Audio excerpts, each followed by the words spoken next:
Imagine exactly एक साल बाद तुम्हारा एक वर्जन है जो कि फोकस्ड है, कॉन्फिडेंट है एंड फिट है और उसकी लाइफ सही डायरेक्शन पे चल रही है, और एक तुम्हारा दूसरा वर्जन है जिसका same age, same opportunity and same dream, लेकिन उसकी जिंदगी में कोई भी चेंज नहीं आया। तुम्हें क्या लगता है इन दोनों वर्जन के बीच में डिफरेंस क्या है?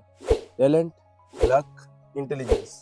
एक्चुअली मैं कहूँ तो कोई भी नहीं। फर्क है तो सिर्फ एक चीज का, जो है कंसिस्टेंसी। नमस्ते दोस्तों, मेरा नाम है अविनाश। मैं स्वागत करता हूं आपको मेरे इस यूट्यूब चैनल पे, where I brutally break your bad habit. मैं भी कई बार नई रूटीन्स बना के उसको फॉलो नहीं कर पाता था एंड फेल हो जाता था। हर बार सेम स्टोरी थी, strong start, much excitement and less result. लेकिन मैंने जब कंसिस्टेंसी की इन 5 रूलों को अपने लाइफ में अप्लाई किया, देन एवरीथिंग गॉट चेंज। और मैं आज वही रूल्स आपको बताने वाला हूँ, जिनमें से 5वां रूल सबसे important. Rule number 1, motivation is a scam. Let's be honest, आपने कितनी बार मोटिवेटेड होके कोई काम को स्टार्ट किया है, या कितनी बार बोला है कल से स्टार्ट करूंगा, अगले हफ्ते स्टार्ट करूंगा या अगले महीने स्टार्ट करूंगा जब मैं मोटिवेटेड फील करूंगा। पर वो टाइम कभी भी आता ही नहीं, क्योंकि तुम्हारी सुई मोटिवेशन के धागे के वेट में रह जाती है। Motivation is like a wifi, कभी वो स्ट्रांग होता है, कभी वो वीक होता है और कभी वो होता ही नहीं है। तो डोंट रिलाई ऑन मोटिवेशन। अगर आप मोटिवेशन का वेट करोगे तो आपकी भी प्रोग्रेस अनस्टेबल ही रहेगी। Rule number 2, don't aim too big. ये मिस्टेक हर एम्बिशियस पर्सन करता है। सपोज तुम्हारा पहला दिन है जिम में और तुम्हारा टारगेट है 100 पुशअप्स, 100 स्क्वाट्स एंड 30 केजी के डंबल्स के 30 reps, which is not possible ना। अगर आप धीरे धीरे इस टारगेट की ओर आगे बढ़ोगे तो ये अचीवेबल है। अगर एक दिन में आप करने जाओगे तो ये इम्पॉसिबल टास्क। याद रखो, 5 minutes of daily beats 2 hours a week every single time.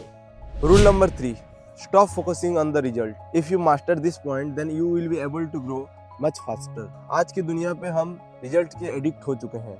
Nature में एक बेस्ट एग्जांपल है द बम्बू ट्री।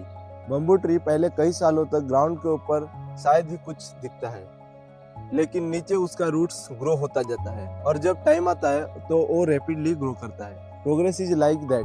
पहले तुम्हारी बेसिक स्ट्रॉन्ग्स होती है, उसके बाद तुम्हारा रिजल्ट आता है, direct boom. Let's move on to rule number 4, never miss twice. ये प्रिंसिपल तुम्हारी लाइफ चेंज कर देगी। सुनो, कई दिन आएंगे जबकि आपको मोटिवेटेड फील नहीं होगा, या कुछ अनकंडीशनल रीजंस की वजह से आपका जो हैबिट्स है लाइक स्टडी, वर्कआउट, ये सब मिस हो सकते हैं। पर सक्सेसफुल लोग एंड मीडियोकर लोग में यही डिफरेंस है।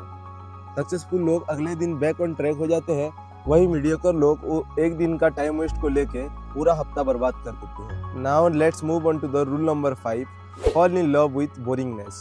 ये लेसन के बारे में शायद ही कोई बात करता होगा। सबको आज के दिन में पसंद है हाईलाइटेड रील्स, ट्रांसफॉर्मेशन या सक्सेस स्टोरीज, पर इनके बीच में क्या होता है, कौन सी स्ट्रगल्स हैं, यही किसी को भी जानना नहीं है। Here comes the boring part. Do the same workout, study the same subject every day, read the same book and no immediate result. अगर ये सारे रूल आपने फॉलो कर दिए तो एक साल बाद आपका एक ट्रांसफॉर्म वर्जन आएगा जो कि इस दुनिया में रूल करने लगेगा, एंड तुम एग्जैक्टली वही लाइफ जी रहे होगे जो तुमने ड्रीम किया होगा। याद रखो, कंसिस्टेंसी का सीक्रेट कॉम्प्लिकेटेड नहीं है। It's like showing up every day again and again and again. Thank you.